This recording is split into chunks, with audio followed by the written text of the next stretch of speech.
નમસ્તે વિદ્યાર્થી મિત્રો, આજે આપણે જોઈ રહ્યા છીએ ચેપ્ટર નંબર 12માં ટ્રાયકાર્બોક્સિલિક એસિડ ચક્ર. અત્યાર સુધીમાં આપણે વાત કરીએ તો આપણે આગળ જે પણ ચેપ્ટરની અંદર ઇન્ફોર્મેશન મેળવી, અહીં સુધી આપણે ગ્લાયકોલિસિસની વાત કરી કે ભાઈ ગ્લાયકોલિસિસની જે પ્રક્રિયા છે જેની અંદર ગ્લુકોઝના એક અણુનું વિઘટન થાય છે, બે અણુ પાયરુવિક એસિડના નિર્માણ પામે છે. આ પાયરુવિક એસિડ એ પોતાના ભવિષ્યમાં શું કરશે એના માટે આપણે ત્રણ વસ્તુઓ વિચારી હતી. એક કે એનું લેક્ટિક એસિડ આથવણ થાય,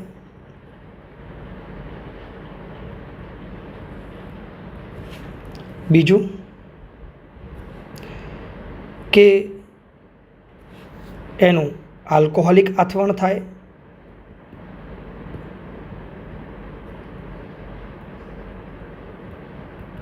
અને ત્રીજું જો એને ઓક્સિજન મળે તો એ જારક શ્વસનમાં પ્રવેશ કરે છે. તો આગળના લેક્ચરમાં આપણે લેક્ટિક એસિડ આથવણ અને આલ્કોહોલિક આથવણ વિશે માહિતી મેળવી લીધી. હવે આપણે વાત કરવાની છે જારક શ્વસનની, કે જો પાયરુવિક એસિડનો અણુ જારક શ્વસનમાં પ્રવેશ કરે છે તો જારક શ્વસનમાં ગ્લાયકોલિસિસ બાદ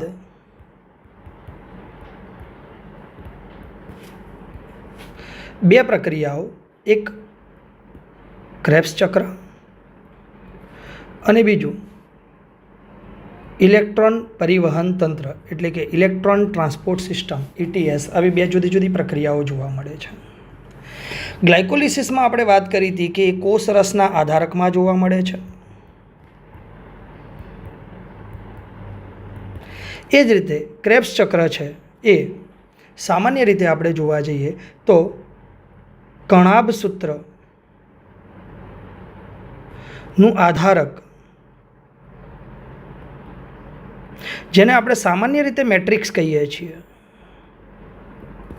એમાં જોવા મળે છે.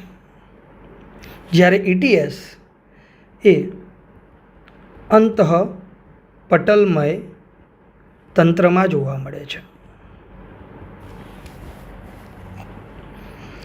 ક્રેબ્સ ચક્ર દરમિયાન જુદા જુદા 3 તબક્કે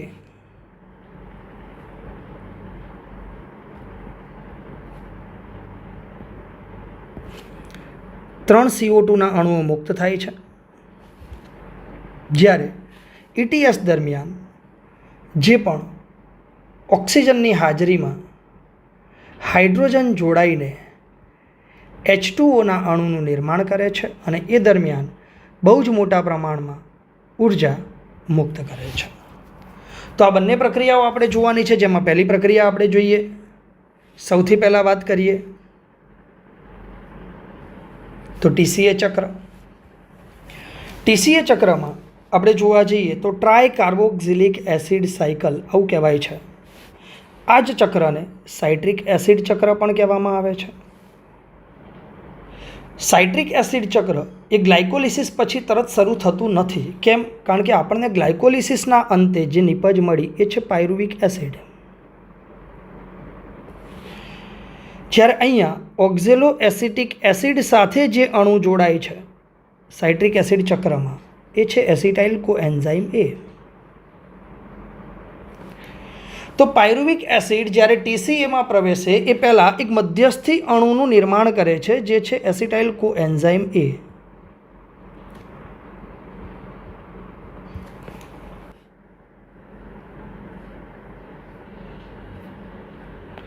તો સૌપ્રથમ TCA ચક્રનો પ્રારંભ એસિટાઇલ સમૂહની ઓક્ઝેલો એસિટિક એસિડ સાથે પ્રક્રિયા થઈને સાઇટ્રિક એસિડના નિર્માણથી થાય છે, આવું આપણે પહેલાં જ કીધું. આ પ્રક્રિયા માટે જવાબદાર ઉત્સેચક એ સાઇટ્રેટ સિન્થેટેઝ છે. પણ એ આ પ્રક્રિયાની વાત છે. અહીંયા આગળ આ બંને જોડાયા, અહીંયા સાઇટ્રેટ સિન્થેટેઝ આવ્યો અને સાઇટ્રિક એસિડનું નિર્માણ થયું. પરંતુ એ પહેલાં અહીંયા ડી કાર્બોક્સિલેઝ અને ડીહાઇડ્રોજિનેઝ આવા બે ઉત્સેચકોની મદદથી કોએન્ઝાઇમ એ સાથે જોડાણ કરીને પાયરુવિક એસિડ, જેમાંથી 3 કાર્બન હોય, ડીકાર્બોક્સિલેશન થાય, એક CO2 દૂર થાય, એટલે આપણને 2 કાર્બનયુક્ત એસિટાઇલ કોએન્ઝાઇમ એનો એક અણુ પ્રાપ્ત થાય છે, જે 4 કાર્બનયુક્ત ઓક્ઝેલો એસિટિક એસિડ 4 કાર્બનયુક્ત અણુ આપણે આગળ જોઈ ચૂક્યા છીએ. શું આપણને યાદ હોવો જોઈએ? ઓક્ઝેલો એસિટિક એસિડ કે જે 4 કાર્બનયુક્ત અણુ છે તે 2 કાર્બનયુક્ત એસિટાઇલ કોએન્ઝાઇમ એ સાથે જોડાય છે, જેના માટે જવાબદાર ઉત્સેચક સાઇટ્રેટ સિન્થેટેઝ છે. અને આ બંનેની પ્રક્રિયા દ્વારા આપણને સાઇટ્રિક એસિડ પ્રાપ્ત થાય છે, જે 6 કાર્બનયુક્ત અણુ છે. હવે આ ચક્રને યાદ રાખવા માટે આપણે યાદ શું રાખીશું? તો કે ભાઈ ચક્રને યાદ રાખવા માટે બેઝિકલી આપણે જે યાદ રાખવાનું છે એ કંઈક આવું છે: સા, કી, સ, મે, ઓ. સાકીસમેઓ સા સાઇટ્રિક એસિડ, કી આલ્ફા કીટો ગ્લુટેરિક એસિડ, સ સક્સિનિક એસિડ, મ મેલિક એસિડ, ઓ ઓક્ઝેલો એસિટિક એસિડ. આના આધારે આપણે ચક્રના દરેક ઘટકોને યાદ રાખી શકીશું. ત્યારબાદ આપણે એવું યાદ રાખીશું કે શરૂઆતના 2 તબક્કાઓમાં ક્રમિક CO2 દૂર થાય છે. બંને તબક્કાઓમાં CO2 દૂર થાય છે. હવે આપણે એવું જોઈએ કે ભાઈ જે રિડ્યુસિંગ એજન્ટ્સ છે એ બધા કઈ રીતે કામ કરે છે. તો કે ભાઈ એમાં આપણે યાદ રાખીશું 4 તબક્કાઓમાં ક્રમમાં મિસ્ટેક ન થાય એટલે નાળ, નાળ, ફાળ, નાળ, જેથી કરીને આપણને ક્યારેય ક્રમ ન ભૂલાય. આ આપણે યાદ રાખીશું. હવે કેટલીક બાબતો એવી છે કે જે આપણી થિયરીમાં છે, આ ચક્રમાં દેખાતી નથી. જેમ કે આપણે જોઈએ કે ભાઈ સાઇટ્રિક એસિડ છે એ સૌ પ્રથમ તેના સમસ્થાનિક આઇસોસાઇટ્રિક એસિડમાં રૂપાંતરિત થાય છે. તો આપણે અહીંયા પેન્સિલથી આવું લખી લઈશું, જેથી આપણે થિયરી લખવાની જ્યારે આવે ત્યારે આપણને ખબર રહે કે અહીંયા સાઇટ્રિક એસિડમાંથી સાઇટ્રિક એસિડનું આઇસોસાઇટ્રિક એસિડમાં આઇસોમરેઝમ મતલબ સમઘટકતાકરણ થાય છે, જેના માટે જવાબદાર ઉત્સેચક આઇસોમરેઝ હોય છે. આવું આપણે યાદ રાખીશું. નેક્સ્ટ આપણે યાદ રાખીએ, હમણાં જ આપણે કીધું એમ કે સાઇટ્રિક એસિડ એમાંથી સૌથી પહેલાં બને આઇસોસાઇટ્રિક એસિડ. આઇસોસાઇટ્રિક એસિડમાંથી 2 ક્રમિક તબક્કે ડીકાર્બોક્સિલેશન થતું જોવા મળે છે. જુઓ, 2 ક્રમિક તબક્કે ડીકાર્બોક્સિલેશન થાય છે. બંને તબક્કાઓમાં પ્રથમ તબક્કામાં શું બને છે? Alpha keto glutaric acid. ચલો, 6 કાર્બન હતા, એક CO2 ગયો, કેટલા કાર્બન મળ્યા? 5 કાર્બન. એટલે કે આલ્ફા કીટો ગ્લુટેરિક એસિડ કે જે 5 કાર્બનયુક્ત અણુ છે. ત્યારબાદ આલ્ફા કીટો ગ્લુટેરિક એસિડનું પણ ડીકાર્બોક્સિલેશન થાય, એટલે અહીંયા આગળ બને સક્સિનાઇલ કોએન્ઝાઇમ એ. સક્સિનાઇલ કોએન્ઝાઇમ એનું નિર્માણ થાય છે 2 ક્રમિક તબક્કાઓમાં. એક મળ્યો આલ્ફા કીટો ગ્લુટેરિક એસિડ, બીજો મળ્યો સક્સિનાઇલ કોએન્ઝાઇમ એ જે 4 કાર્બનયુક્ત અણુ છે. ચોપડીની થિયરીમાં સક્સિનાઇલ કોએન્ઝાઇમ એ આપેલો છે, જ્યારે ચાર્ટમાં સીધું સક્સિનિક એસિડ આપ્યું છે. આ જે સક્સિનાઇલ કોએન્ઝાઇમ એ છે એમાંથી સક્સિનિક એસિડનું જ્યારે પણ નિર્માણ થાય છે એ દરમિયાન જે પ્રક્રિયા થાય છે એ પ્રક્રિયામાં સૌથી પહેલાં એક જીટીપી નિર્માણ પામે છે. પણ આ જીટીપી આપણો ઉર્જાનો સ્ત્રોત નથી, આપણો ઉર્જાનો સ્ત્રોત એટીપી છે. તો અહીંથી આગળની પ્રક્રિયામાં આ જીટીપી યુગ્મ પ્રક્રિયા કરે છે. યુગ્મ એટલે બે પ્રક્રિયાઓ થાય છે. કઈ? એક જીટીપી છે એ ફોસ્ફેટ ગુમાવે છે, જીડીપીમાં ફરીથી રૂપાંતરિત થઈ જાય છે. પણ આ જે ફોસ્ફેટ છે એ એડીપીને પ્રાપ્ત થાય છે અને એમાંથી એટીપીનું નિર્માણ થાય છે. અને આ પ્રક્રિયા આધારકમાં થતી હોવાથી આ પ્રક્રિયા આધારક આધારિત ફોસ્ફોરાયલેશન કહેવામાં આવે છે. આવું આપણે યાદ રાખીશું. યુગ્મ પ્રક્રિયા એટલે પ્રક્રિયા જોડમાં થાય છે. એક પ્રક્રિયા ફોસ્ફેટ ગુમાવે છે, બીજી પ્રક્રિયા ફોસ્ફેટ મેળવે છે. આમ યુગ્મ પ્રક્રિયા દ્વારા આપણને એટીપીના એક અણુની પ્રાપ્તિ થાય છે. આ ચક્રમાં આપણે જોઈ શકીએ છીએ કે જુદા જુદા 3 સ્થાને એટલે કે 1, 2 અને 3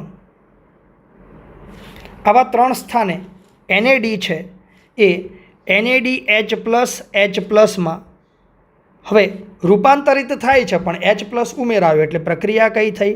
રિડક્શન થઈ છે. સેમ વસ્તુ આપણે એક તબક્કામાં એવું જોઈએ કે અહીંયા FAD છે, એ FADનું રૂપાંતરણ એટલે કે રિડક્શન થઈને FADH2નું નિર્માણ થાય છે. તો આ પ્રક્રિયાની અંદર આપણે જોઈ શકીએ છીએ કે જુદા જુદા 3 તબક્કામાં NAD અને એક તબક્કામાં FADનું રિડક્શન થાય છે. TCA ચક્ર દ્વારા એસિટાઇલ કોએન્ઝાઇમ Aનો ઉપયોગ કરીને આપણે અહીંયા સુધી પહોંચી ગયા. હવે આપણને ક્લિયરલી ખબર છે કે આ ચક્રીય પ્રક્રિયા છે અને ચક્રને ચાલુ રાખવા માટે પ્રક્રિયક પાછો મેળવવો જરૂરી છે, એટલે કે વારંવાર ઓક્ઝેલો એસિટિક એસિડ આપણને પાછો મળતો હોય, પુનઃનિર્માણ આવશ્યક હોય. જો એ પુનઃનિર્માણ ન થાય તો આ ચક્રીય પ્રક્રિયા આગળ વધતી નથી અને અટકી જાય છે. કેમ? કારણ કે એ આપણા આ ચક્રનો પ્રથમ સભ્ય છે. એના સિવાય કોઈ એસિટાઇલ કોએન્ઝાઇમ એ સાથે જોડાવાનું નથી. સો આપણે એ વસ્તુ ધ્યાનમાં રાખીશું. બીજી વાત, NAD અને FAD અહીંયા વપરાઈ તો ગયા, પણ વારંવાર જો આપણે આ રીતે વાપરતા જ રહીશું તો પરિસ્થિતિ એવી આવશે કે NAD અને FAD એ ધીમે ધીમે એનું પ્રમાણ આધારકમાં ઓછું થઈને અંતે આપણે આ પ્રક્રિયા કરી શકવાના નથી, કારણ કે એની હાજરી વગર આ પ્રક્રિયા શક્ય નથી. તો આવી પરિસ્થિતિમાં આપણે NADH+H+ અને FADHમાંથી NAD અને FADનું પુનઃનિર્માણ કરવું જરૂરી છે. આમ શ્વસનની આ અવસ્થાનું જે આપણે સમીકરણ જોવા જઈએ તો અત્યાર સુધીમાં આપણે જે પણ ભણ્યા એમાં 1 પાયરુવિક એસિડ, એની સાથે 4 NAD. કેમ 4? તો કે ભાઈ અહીંયા આપણે એસિટાઇલ કોએન્ઝાઇમ A વાળો NAD પણ ઉમેરવો પડશે. 4 NAD, 1 FAD, 2 અણુ H2O, 1 ADP, 1 અકાર્બનિક ફોસ્ફેટ. આટલી વસ્તુઓનો કણાભસૂત્રના આધારક દ્રવ્ય એટલે કે મેટ્રિક્સમાં ઉપયોગ થાય છે અને આપણને 3 જુદા જુદા તબક્કે 1, 2 અને 3 તબક્કે 1 CO2 મળે છે. 4 તબક્કે NADH+, 4H+, 1 તબક્કે આપણને FADH2 અને એક આધારક આધારિત ATP જે અહીંયા યુગ્મ પ્રક્રિયા દ્વારા સર્જાય છે. આટલી વસ્તુઓ આપણને નિપજમાં મળે છે. તો અહીંયા સુધી આપણે વિચારવા જઈએ તો આપણને ગ્લાયકોલિસિસમાં 2 ATP મળ્યા હતા. અહીંયા આપણે જોઈએ તો 1 પાયરુવિક એસિડમાંથી આધારક આધારિત 1 મળ્યો, પણ આપણે પાયરુવિક એસિડ 2 મળ્યા હતા. એટલે આ પ્રક્રિયા 1 પાયરુવિક એસિડમાં 1 વખત થાય, 2 પાયરુવિક એસિડમાં તે 2 વખત થાય. તો આ બધી જ નિપજ આપણને ગ્લુકોઝના અણુને ધ્યાનમાં લઈએ તો ડબલ મળે છે, એટલે કે ATP અહીંયા પણ આપણને 2 મળે છે.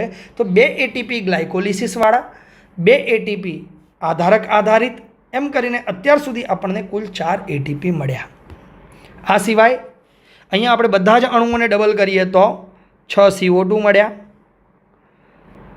8 અહીંયા NADH+H+ અને 2 FADH2 અહીંયા મળ્યા અને 2 NADH2 આપણને ગ્લાયકોલિસિસમાં પ્રાપ્ત થયા હતા, જેમાં ફોસ્ફોરીકરણના છેલ્લા સ્ટેપમાં આપણે એનું નિર્માણ જોયું હતું. તો આપણી પાસે હવે 10 NADH+, 10 H+ છે, 2 FADH2 છે અને 4 ATP આપણને અત્યાર સુધીમાં પ્રાપ્ત થયા છે.